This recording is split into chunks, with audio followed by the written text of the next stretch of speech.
on A&E. Hello, I'm calling from the trip. I'd like to confirm a call. Getting right around 2 hours. I'm coming up on desk. How much money was involved? Was it over $1,000? Was it over $10,000?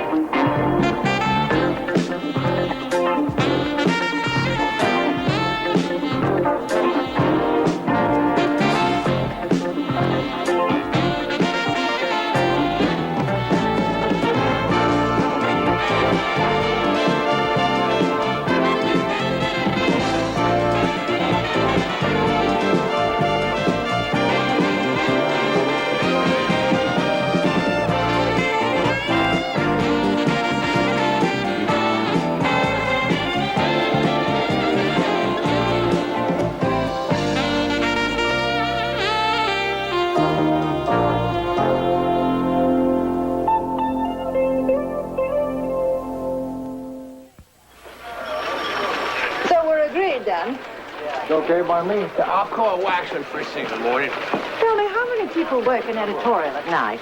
I mean, all night long. Well, a dozen, I guess. Why? Can't they dim the lights or at least turn them down? They're always on full blast. Sometimes I'm downtown after midnight. This place is lit up like Dodger Stadium. I'll speak to maintenance. What are you doing downtown after midnight? Feeding pigeons. She reminds me of my old man. He used to come home at night and say that we have to support Con Ed and go around snapping off lights. Yo, I speak Spanish. Yo, put him on.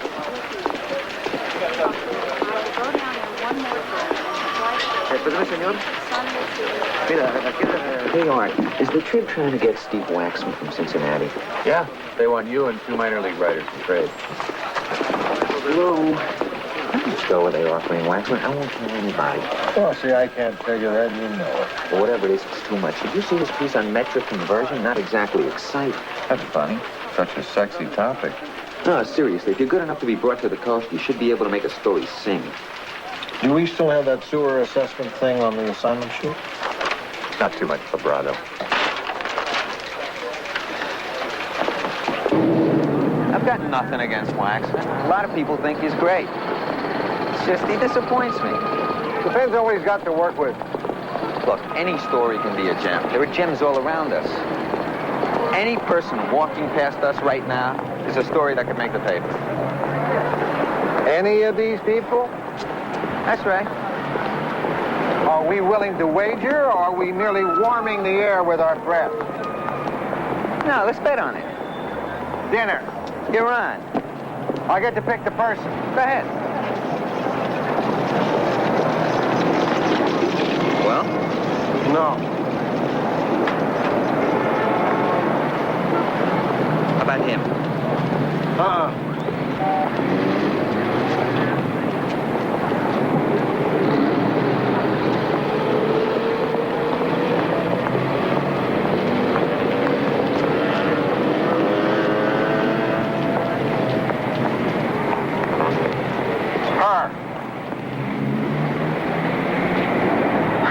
Great. Go get that story.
Excuse me, what are you doing?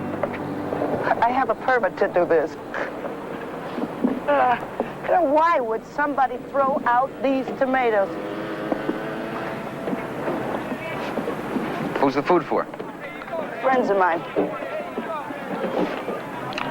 Listen, my name's Joe Rossi. I'm with the Tribune. Would you mind telling me what's going on? Who are your friends? Oh, is the food for you? Hey, it's no crime to be hungry, you know. Yes, it is.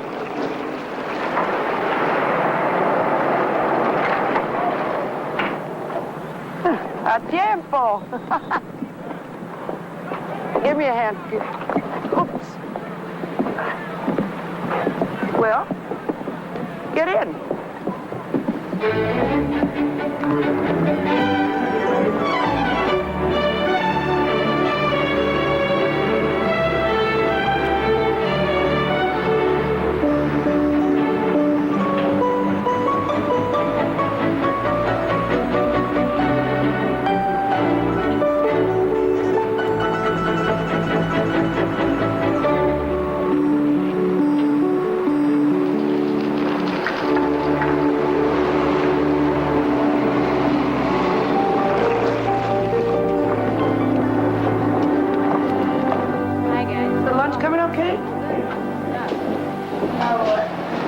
Let's start washing the carrots, okay? You're operating a soup kitchen.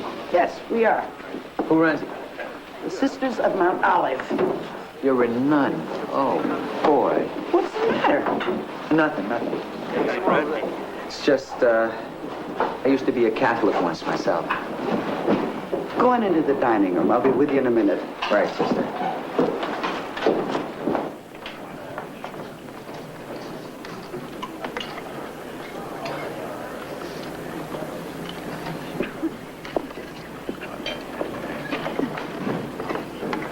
Some milk?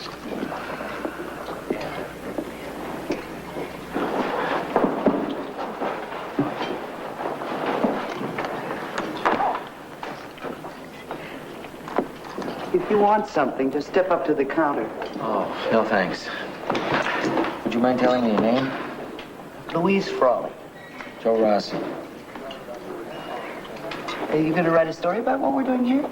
Maybe. How come these people aren't on food stamps? Well, a lot of them aren't eligible. And some get stamps, but they don't last out the month. And some just don't know how to use the system to get the food they need. These people are unable to cope, so it's our job to help them. Some of these people look like they don't belong. Guy over there in the brown suit. Looks like he's in pretty good shape. So? Isn't it possible he's ripping you off? Yeah, it's possible. What do you want us to do, close down the place because of him? Just asking. Can you give me some statistics on the kitchen? How many people per week? How many meals? You don't think you've got a story, do you? Look, this place is pretty familiar as a holiday piece. You know, Thanksgiving, Christmas. I need to find a fresh angle. What time do you go to work in the morning? I get in around 9. Oh, then you have time. I'll meet you here tomorrow morning at 6. 6. Do I look about 3 inches shorter than when I left here this morning? What's the matter? I got that dinky company car again. Do I have to get to the garage by 7 a.m. to beat Wood to the man-sized cars? Those compacts turn me into a pretzel. Hey, from now on, I want a medium-sized loaner. No more bumper cars, okay? Sorry, Animal. The last word from Mrs. Pinchon is that all company cars will be economy size from now on. If I were you, I'd have my legs shortened. Swell.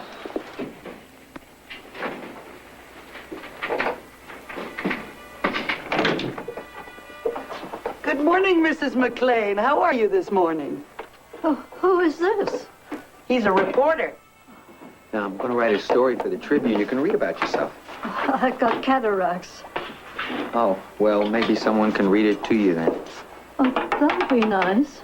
Now, eat your food while it's hot. Oh, thank you, sister. We'll see you tomorrow.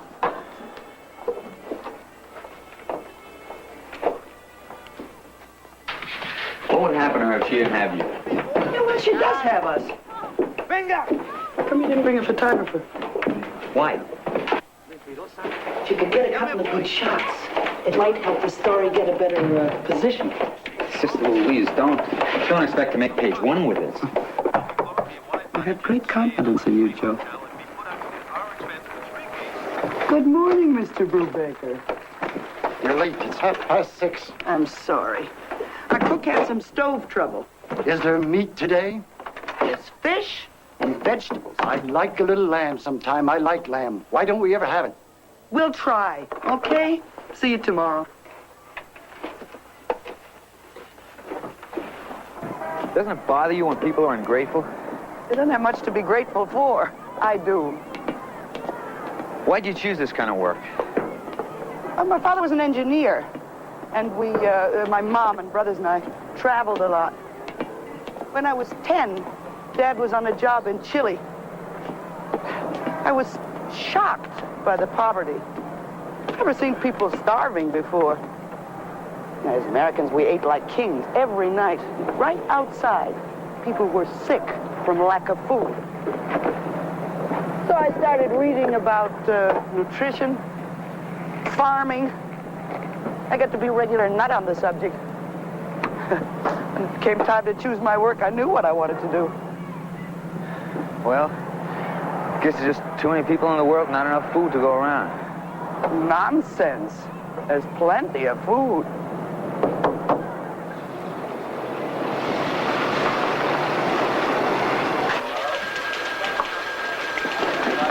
So how'd we do? National didn't have any earthquakes, and foreign had only one assassination attempt. You won your dinner. Where did Charlie put it? Sister Louise will want to know. Tell her to keep turning pages. She's not going to be happy if it's buried. Tell her to count her blessings. She also counts pages.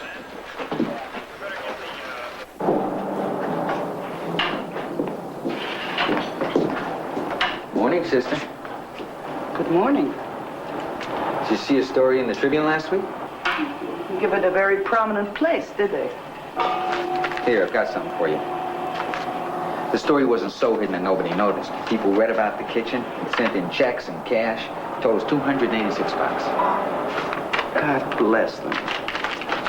Still, I'm disappointed the story got such a poor spot in the paper.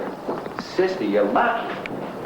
If anyone else had written that soup kitchen stuff, it wouldn't have even made the paper. You've got to write a better story. Something that'll make your editors sit up. Something so little known, they'd push it right up to the front page. We call it page 1, and I don't see it happening around here. Well, not here, not even in Los Angeles.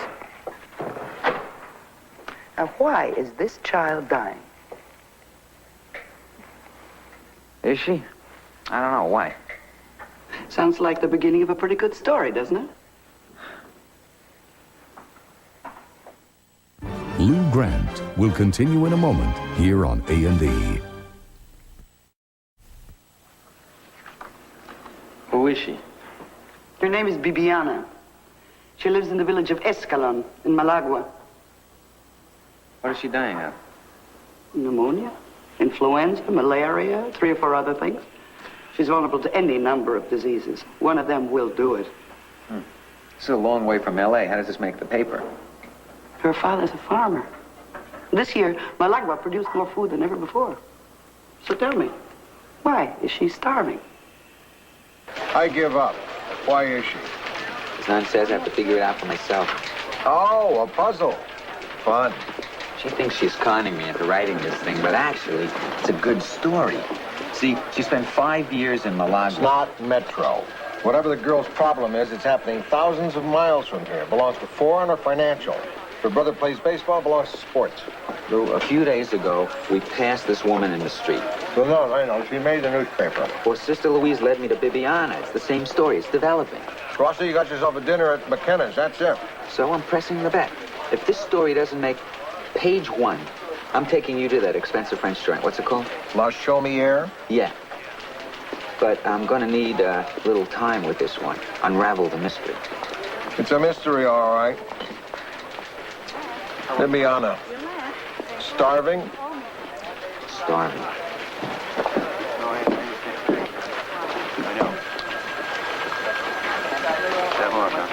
Tomorrow morning. Mr. Rossi, this is Bill Chope, U.S. Chargé d'Affaires, Miramani, Malagua. Yes, thanks for returning my call, Mr. Chope. I'm trying to contact a little girl from the village of Escalon.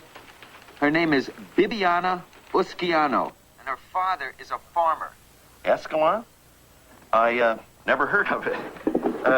Let me check. You'll hold on just a second here.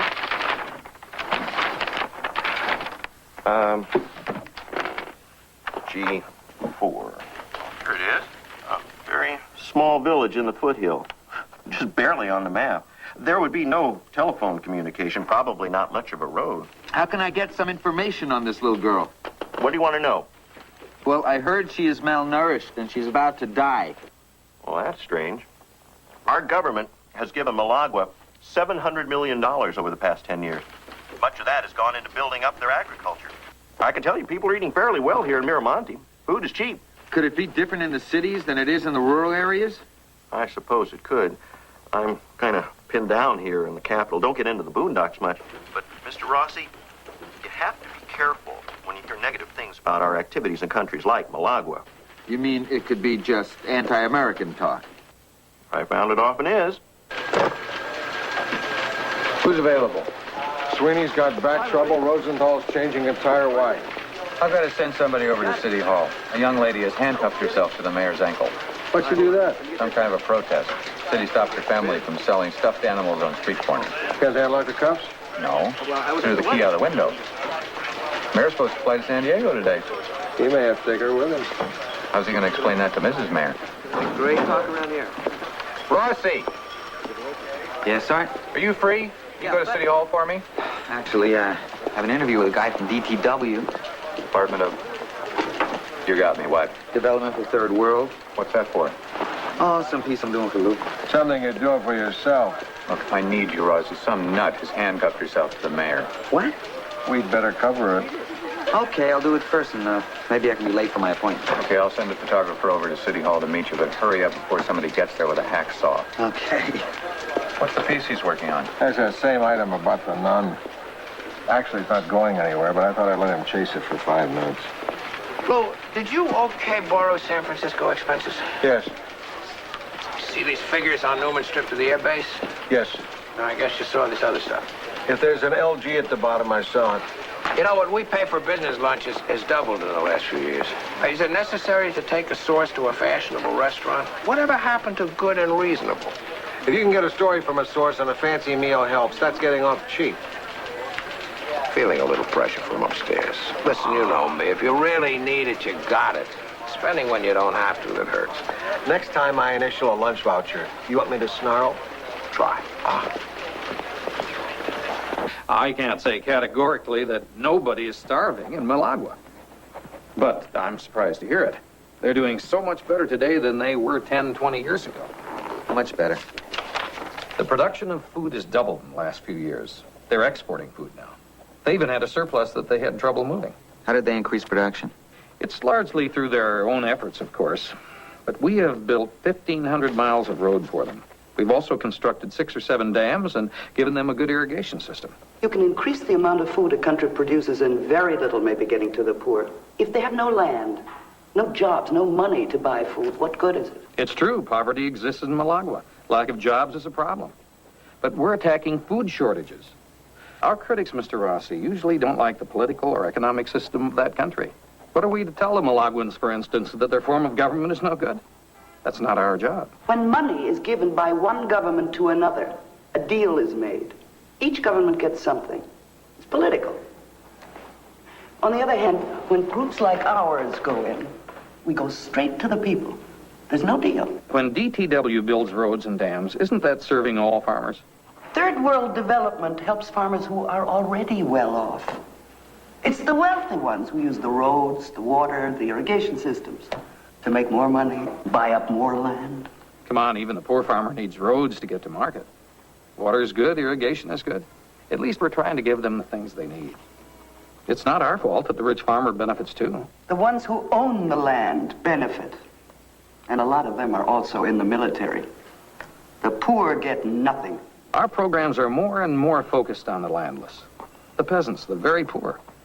We're constantly encouraging land reform, but we can't shove it down their throats. At this point in our discussion, the problem may seem insoluble. But don't let that be an excuse to do nothing. You have to be careful who's influencing you. You're not going to get an objective view listening to revolutionaries. I've been called that before. Isn't DTW doing something about the problem? I mean, isn't $700 million doing something? They're doing such a good job. Why did Bibiana die last week? Lou Grant will continue in a moment here on A&E.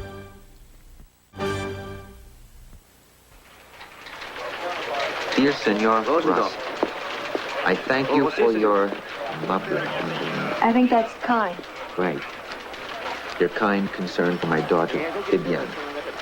Your sympathy has touched us. Our beloved Bibiana was our youngest, and her death has dejado destruido. Destroyed us. I know. She died of pneumonia. To answer your question, no tenemos nuestro campo más. They don't have land anymore. We no longer have our land because I was in debt and lost it. 2 of my sons work on farms for other people de vez en cuando. From time to time. Sometimes. My oldest daughter has gone to live in Miramonte. Nos envía plata. She sends us money. I have 4 other children. Están bien de salud, and they're healthy. Un fuerte abrazo. A strong hug. A warm embrace. Momentito. What? Your Hancock Park story will run today. Good. But I need 3 more graphs. Check your notes and see if you can pad without letting me know you're padding. Okay. Charlie? Yeah. Got a minute? Sure. The cost of styrofoam cups is considerable when used in astronomical numbers. Please try to economize. You can use the same cup twice, or we suggest you bring a cup from home. Thank you. The Tribune Management. Is that you, Charlie?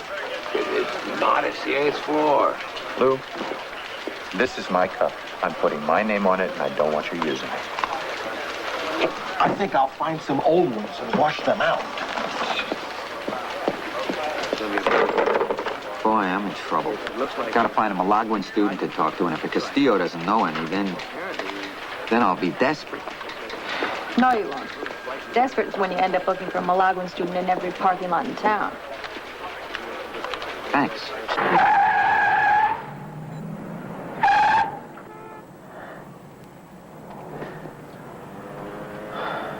Well, I'm glad to see you learned how to drive LA style. You know, it's unbelievable. When I first got this job, I did not know how to drive. Can you believe that? Yeah, well, you can always take lessons when you leave here.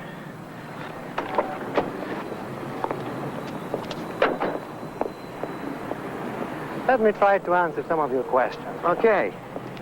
In the old days in Malawi, before we were a colony, people were raising crops in order to feed themselves. You know, they grew corn, yams, bananas, beans. Well, these Europeans come and they take a look around and they say, who needs this? These people are growing food just to feed themselves. We can't make any money on that. So the farmers were encouraged to grow other crops so that they could export them. And so they grew cotton, coffee, sugar, things like that. Nobody held a gun to their heads, did they? No, they didn't have to do that. They just taxed them or loaned them money. And then the natives have to grow coffee or tobacco in order to pay off the taxes and the loans. Yeah, but if they were raising cash crops, at least they were making some money. Yes, but sometimes business is bad and nobody wants to buy what you've got. And you can eat coffee or cotton. Yeah, they leave a dry taste in your mouth. Oh. I'll set this one out. Thank you.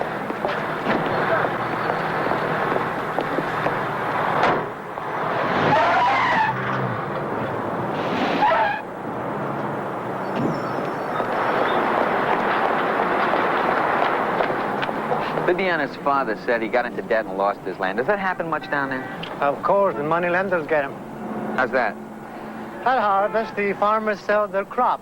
But that's the worst time because there's plenty of food and prices are low. During the year, they run out of money. So what do?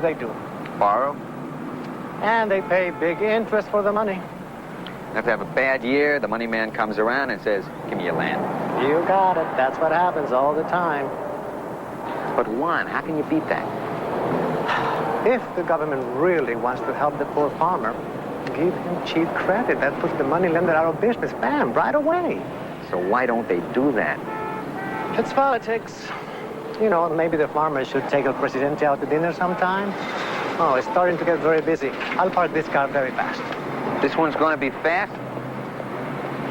I don't want to see it. Rossi, how long have you been on this story? About 2.5 weeks. You think you can become an expert on food in 2.5 weeks? I didn't say I was an expert. You know, maybe this isn't a story for us. Maybe it's too tough for us to get a handle on. You breaking news reporters think you can go out, fill your pad with notes, write the definitive article on anything. Hey, Phil, take it easy. We were all breaking news reporters once, even you. Why don't you talk to a couple of hundred people and come back in about a year? Okay, maybe I don't have it all. Forget the maybe you don't have it. Okay, guys. Charlie and I wanted Rossi to run a story past you to see if he has anything. What do you think? Rossi, have you ever heard of the lifeboat theory? Tell me about it. Most countries are in the same boat, and the boat is full. And there are a lot of nations out there in the water. If we start pulling them all aboard, we'll swamp the boat, and everybody will drown. Cute analogy. I didn't invent it. Rossi, I know where you're coming from with this food business. These poor countries should raise more food to eat and less food to export. That's right. But isn't a farmer going to raise what pays him the most dough? I mean, why raise yams if tobacco pays more? Look, don't we all go to the job that pays us the most? Yes, we do. You can't ignore the marketplace. All I know is Malagua is exporting food. Lots of it. And there are starving people down there. Well, why is that? You think their leaders don't want to feed their people? Are they all supposed to be villains or stupid? From what I've learned, in any country in the world, if a farmer owns his own land or at least has some say about what he grows and can make a little money out of it, he will produce. He'll produce plenty. The problem is poverty. And land reform. What are you suggesting? That they should have a revolution? They've had plenty of revolutions. They have a bloody coup every 6 weeks. The same types stay in power. They just change the names of the generals. Oh, okay, Rossi. You've got all the answers.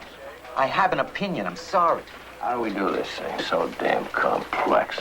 We can't agree. Even the experts can't agree. Rossi, wait outside. Let's talk it over.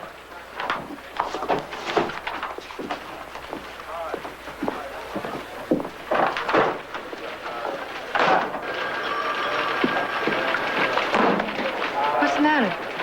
Nothing. I'm just sick of these know-it-all editors treating me like a rookie. One of these days, we'll rush them. Listen, I need a little advice. Yeah? I'm taking this nun to dinner tonight. My advice is don't try anything. Do you have a suggestion of a place I could take? All I can think of are steak joints and sushi bars. Huh. On 6th Street, near Berenda, there's a little French restaurant, La Coupole. You might like that. Is it quiet? Yes, it's nice. Not too nice, I hope. I can just see her now asking for a doggy bag from Malagua. Rossi, I think you've done some okay work on this story. You've dug in deep and pulled up some interesting material. Yeah, I think I have.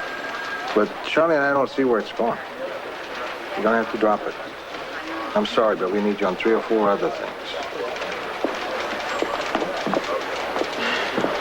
Too bad. Yeah. Boy, I hope Sister Louise likes the food at La Coupole. She's not going to like the conversation. No, it's the second time I've come.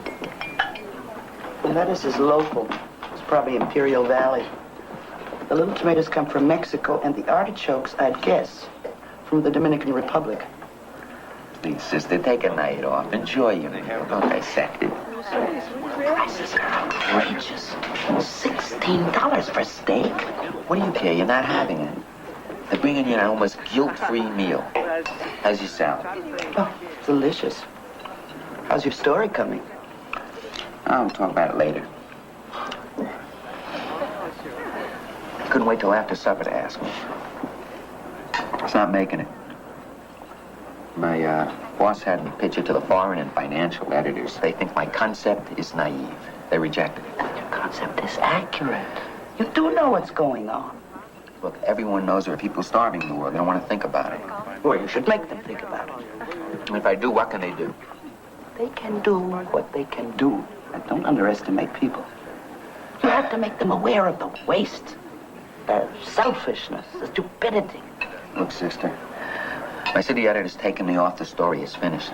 I'm back to chasing ambulances and urban coyotes. You cannot let them intimidate you. Sister, please, eat your salad. It's from all over the world. You have to continue finding out what's going on, talking to people, learning, and then writing. Explain it to my boss. I don't care about your boss. I only care about the people you can help. You're a gifted man. You've been given the ability to write. Now you have something to say. Hold it, sister. Just hold it. Don't try to hustle me. Didn't work with Sister Angelica or Sister Beatrice, and they hit. You forget I went to Holy Name. I'm on to you. No one can do a better job with this than you. No one. Sister Louise, I'm not kidding. There is no way I can go on with this. You disappoint me, Joe. The answer is no.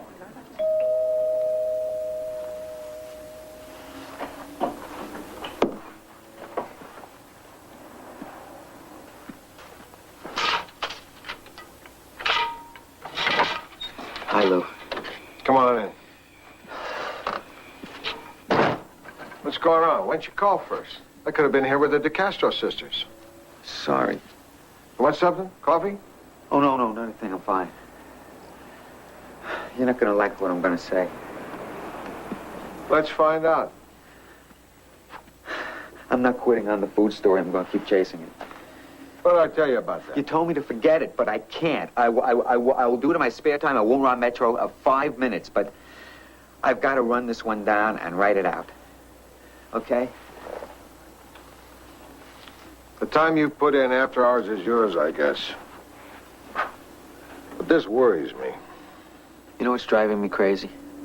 I used to think the reason there were starving people in the world was because there wasn't enough food to go around. And now I know a little girl died when food was within reach. I've got to put it all together so I can make people understand. You're going to end up frustrating yourself. The subject is too big to get a hold of. I know it's big. It's wearing you out. No, it isn't. It isn't. Can I give you some advice? Stick this story in a drawer and don't look at it for 2 weeks. Nobody's going to beat you on it. Nobody else wants it. Sometimes a story gets ripe in a drawer. Sometimes it gets sour. I need to get on this thing, and I need to get it out. You're like a guy chasing a woman who doesn't want him. You're in trouble, you know that? Lou, I know I don't have this story solved, but I can't quit on it. And thanks for the encouragement.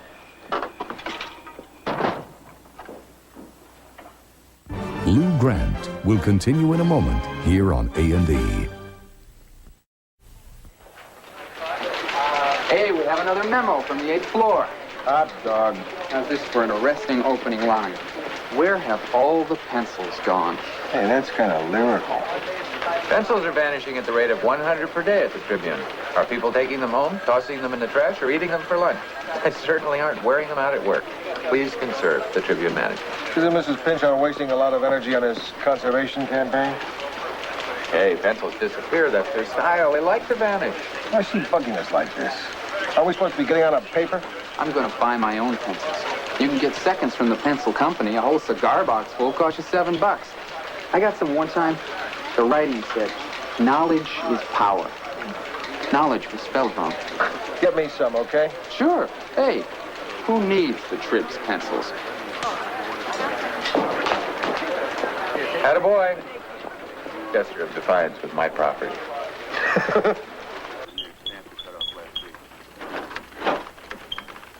Do they all live in the same project?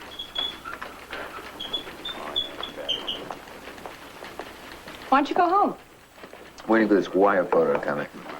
What are you working on that keeps you here so late? My piece on hunger.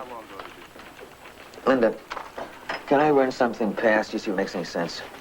Till my phone rings, sure. Okay, I talked to this agronomist. I should say agricultural economist. Better. He says after World War II, the Third World made a big mistake. They try to copy the U.S. They had to be like us. You look exhausted.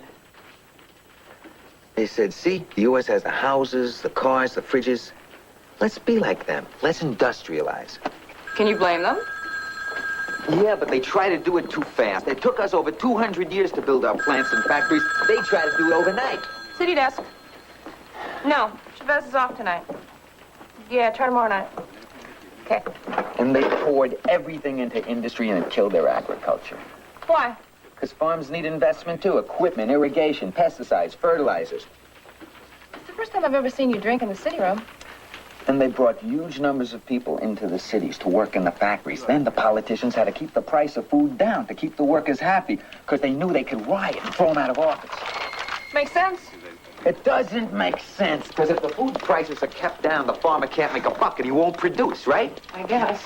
See, the policymakers shortchanged the farmer and now it's costing them. Mm-hmm. Marcy, is this the photo you've been waiting for?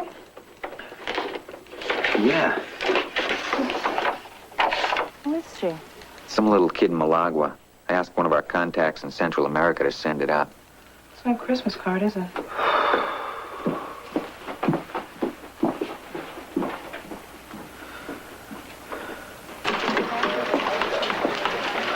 Punch up today's budget, please. Excuse me, Miss Pinchot? Stop what you're doing and punch up today's budget. Read the last item under Metro. Looks like a poem. It's a limerick, actually. Read it. Aloud. Our publisher on the 8th floor screams, "Don't let those spendthrifts waste more." When we blow too much dough, Margaret hollers, "Oh no!" And her tightwaddish ways are a bore. Oh, this is really rotten. I would say so. I'm sorry, I don't know who wrote it. I'd like to address the editorial staff on this matter, Mr. Brown. Fine, Mrs. Pinchon. When? Right now. Will you get their attention, please? Hey, would you all listen a minute? Mrs. Pinchon has something to say. I am deeply offended by the nasty little limerick that appears in today's budget. You can read it later. There are better things to do with our limited resources than to dump them into the trash. We may be living in a shamefully wasteful society, but this will not be a wasteful newspaper. Paper is expensive. I don't care how many lame limericks are dedicated to me. I will not tolerate waste. Thank you. Oh, if the poet is tempted to confess, I would advise against it. Rossi. Yes, this is Joe Rossi. Oh, yes, the Trib will accept those charges. Operator, wait a minute. You better charge that to my home phone. Same area code, 555-4711. Dr. Molina? Hi, thanks for calling back. Yeah, I need those figures on land ownership. Good, good. Rossi? 1 minute. Go ahead. I need you now. Dr. Molina, hold on. I'm talking long distance to Malagua. Hold them back. I need a new top for your zoning piece. Burroughs brought in some new information. Here is no. You need this right away? Yes, we're on deadline.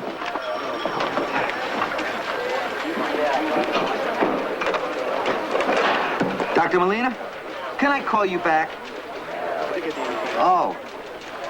No, I'd rather not wait that long. I'll take it now. Dr. Molina, I'm sorry. I can't take that information. I'll have to wait. I'll call you next week. Thank you. I hung up the phone. I won't be able to talk to that guy for a week, but I'm going to do this rewrite now, for you. Right now. You happy? Hello. Hold on. When you want to communicate with me, Rossi, you're welcome to come to my desk and say anything you like, but don't scream at me across the city room and presume that because I'm a fairly reasonable guy, I'll let you get away with it. I don't see anybody on this newspaper abusing you, and you damn well better not abuse me or anybody else. Okay. I know you're working 2 shifts, but that's your own choice. No excuse to blow up all over us. Donovan. You're right. I'm sorry. Lou Grant will continue in a moment here on A&E. You have a remarkable understanding of the problem, and you describe it in a way people will understand. Good. Where's the rest of it? That's it. It's not finished. These last few pages are just notes. Sister Louise, I know this is an important project, and I don't underestimate its value, but I've gone as far as I can go. Today, I blasted one of my editors. If he were another guy, it could have cost me my job. I'm whipped. I have run out of juice, and I'm not working the story anymore. I see. Good.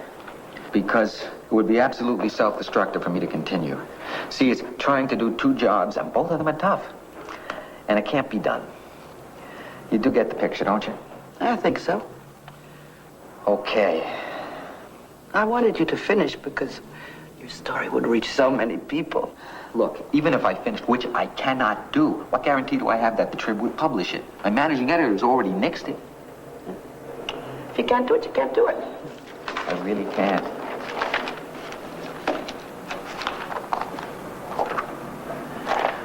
Yeah, better be going. It's late. Do you have a business card? Yeah, I may want to write you. You could always reach me at the Trib. Why, you going away? I'm going back to Malagua. When? Soon.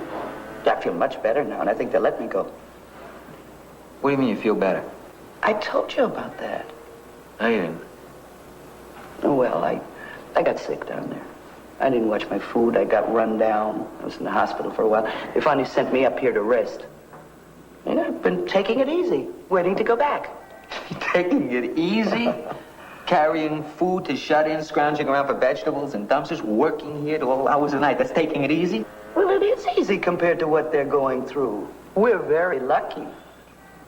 You know, I'm anxious to get back. They wrote me they formed a cooperative in the village I lived in. They're making progress. It's amazing how resilient they are. I'm sure.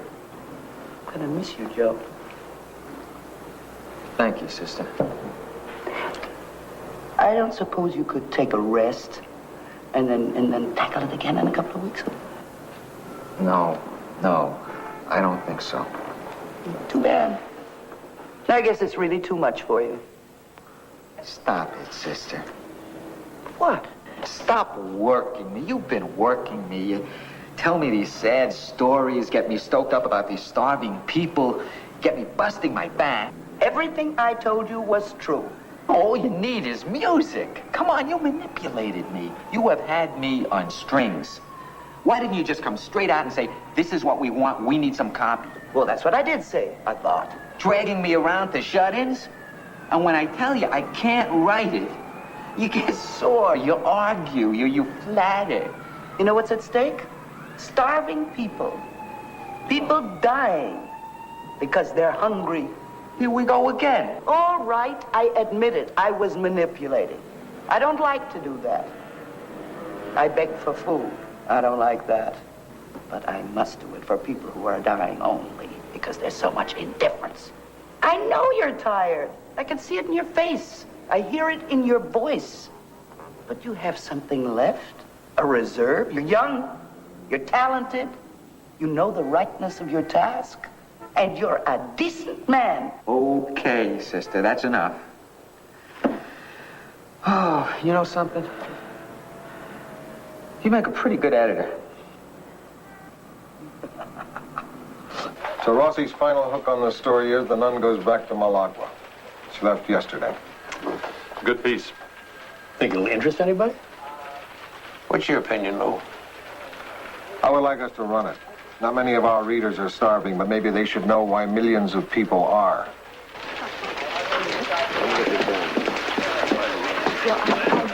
Guess what happened? I don't want to play games. Go ahead. They gave it 3 graphs in the back of the paper next to the ship arrivals. Page 1. Come on. Are you... Oh, my... Lou, thank you. Thank you for the help. Was it worth it? I'll let you know in a week when my brain comes back to life. So where can I take you to dinner? Chaumière, Rue Vauvin. We're pulling out all the stops. Lou, can we make it another night? I've lost my appetite. Really? No, not really. I want an Italian salad. And I want linguine with white clam sauce. You got it. I called Sister Louise. Was she surprised it made page 1? Said she knew it would. Can you believe that?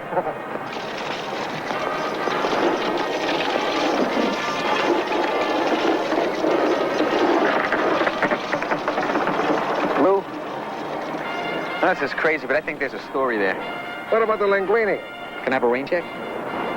Same bet? Same bet. All right.